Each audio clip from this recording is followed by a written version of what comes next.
Good afternoon, boys and girls. Today is Wednesday, April 29th, and I am here for the first and second grade read aloud of Gooney Bird Greene. Loving this character. So we are still finishing Chapter 5. Chapter 5 has been quite long. It's our third day on Chapter 5. But it's a great chapter where Gooney Bird is telling another wonderful story. Remember, she is a new kid at her school at Water Tower Elementary, and she's in second grade. She's in Mrs. Pigeon's class, and all the kids love her. They love how she tells these awesome stories that are real true stories that really happened to her. However, she tells them in such wonderful ways. You know, all her stories have a beginning, a middle, and an end. All the stories are interesting. Okay, they're funny. She has a great way of telling them, and a great way of just getting all the kids' attention. All the kids in her second grade class love hearing her stories. And so we were in the middle of her telling a story that was entitled Why Gooney Bird Was Late for School because she was directing a symphony orchestra. Remember, an orchestra is almost like a band with lots of instruments, violins, maybe some drums, maybe some trombones or some type of horns, okay? And it was saying that she was late because of some type of orchestra, but because she was directing a symphony orchestra. Usually when you direct an orchestra, it's usually the person, the conductor at the front, and they're telling everyone when to slow down, when to quiet their instruments, when to stop, okay? So far, we learned that she was walking to school, and there was a bus, and the bus was full of people with instruments. They were part of an orchestra, and the bus driver was lost. He didn't know how to get the people from the orchestra to their concert. So that is where we left off, where he says, yes, I have an entire symphony orchestra on this bus. So he was asking her for directions to help them because they were late. They were going to be late for their concert. Okay, so here is where we left off, where Gooney Bird was, they talked about the different types of instruments. The class was talking about the different types of instruments in an orchestra. And then the children go, shh. Gooney Bird continued her story. Soon, Gooney Bird climbed up the steps and got on the bus. Every seat was filled. There were men and women in the bus, all of them dressed in black. All the men were wearing black turtleneck shirts.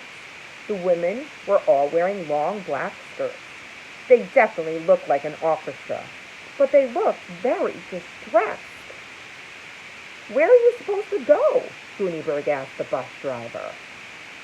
To the town hall auditorium, he said. We are supposed to play a concert there this morning. He looked at his watch. It begins in 20 minutes, he said in a worried voice. I will get you there, Gooney Bird said. The bus driver called to the orchestra players. This wonderful girl is going to direct us, he said. Yay! The orchestra players all called. Luckily, even though she had lived in Water Tower for only a week, Gooney Bird knew exactly where the town hall auditorium was, because her father had pointed it out when they drove around the town. There is the hospital, her father had said. Go there if you happen to see a bank robber on the loose. And there is the town hall auditorium, her father had said. Go there if you want to see a ballet concert. Start the bus, Gooney Bird told the driver, and turn right at the very next corner. It was a good thing she was wearing her long black gloves. When she pointed, everyone could see her long black finger pointing. There was no place for Gooney Bird to sit down, and we all know that it's dangerous to stand while a bus is going. But she had no choice. She stood beside the driver and held on to the side of his seat. He promised to drive very, very carefully.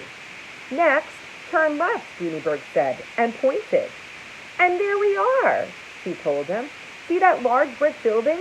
That is the town hall auditorium. Yay! The orchestra players called again. The women began to comb their hair. Thank you for directing us, they all said to Gooney Bird as they got out of the bus. The driver had opened the luggage compartment and was lifting out cellos. "You will be late to school," one man said as he picked up a large black case. "Trombone," he explained. "Yes, I will," Gooneyberg said. "I will be tardy." "Is there some way that we can thank you for leading our orchestra?" he asked. Gooneyberg thought for a moment. Then she thought of a way, and she whispered it to the trombone player. "Yes," he said, "we will do that." One by one, the musicians thanked Gooneyberg. She said goodbye and hurried down the street to Water Tower Elementary School. She arrived at school just as the class was about to read cities in their social studies books. The end. Questions, anyone? Gooneyberg asked. Was there a drum player? Malcolm asked. Yes, Gooneyberg said. Every single part of a symphony orchestra was there. Even a harp. Oh, Malcolm said, sighing. I wish I could have seen a drum player. I love drums. You will, Gooneyberg said. Was there a flute player? Chelsea asked. 2, Gooneyberg said.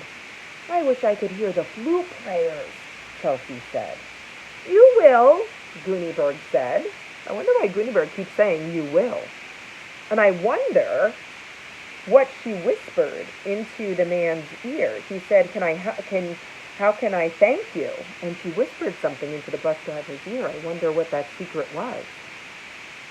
I have a question, Gooneyberg, Mrs. Pigeon said.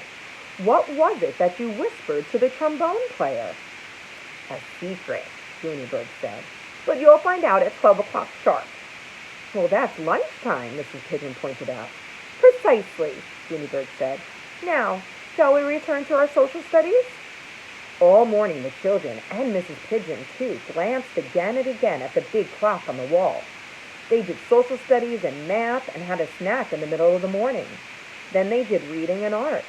Finally, just as the clock hands moved to 12 o'clock and the second graders were about to reach for their lunch boxes, Gooneyberg announced, Here they are! She pointed to the large windows on the side of the classroom. The children all stood up and watched through the windows as a red and white bus pulled up and parked. That's the same bus. Is the orchestra at their school? When the door of the bus opened, the orchestra players came out one by one holding their instruments. They arranged themselves in the semicircle on the lawn facing the Water Tower Elementary School. The conductor, holding a baton, stepped to the center and lifted his arms. Too bad he doesn't have long black gloves, Gooneyberg murmured. Mrs. Pigeon opened the window so they could hear better. The orchestra began to play a slow, stately melody. When it was finished, the conductor bowed. Then he turned to the windows and explained, That was a sarabande. It's a kind of dance. We'll play it one more time in honor of Gooney Bird Greene. So the orchestra played the short sarabande again, and the children danced around the classroom in a very serious and graceful way. And that's the end of that chapter. So she asked the orchestra, Gooneyberg asked the orchestra to come to her school after their concert. And that was their thank you for Gooneyberg helping them find their way to the concert because they were lost. That was pretty cool. All right. We will continue with Chapter 6 tomorrow. Have a wonderful day and stay well, stay safe. Miss you all.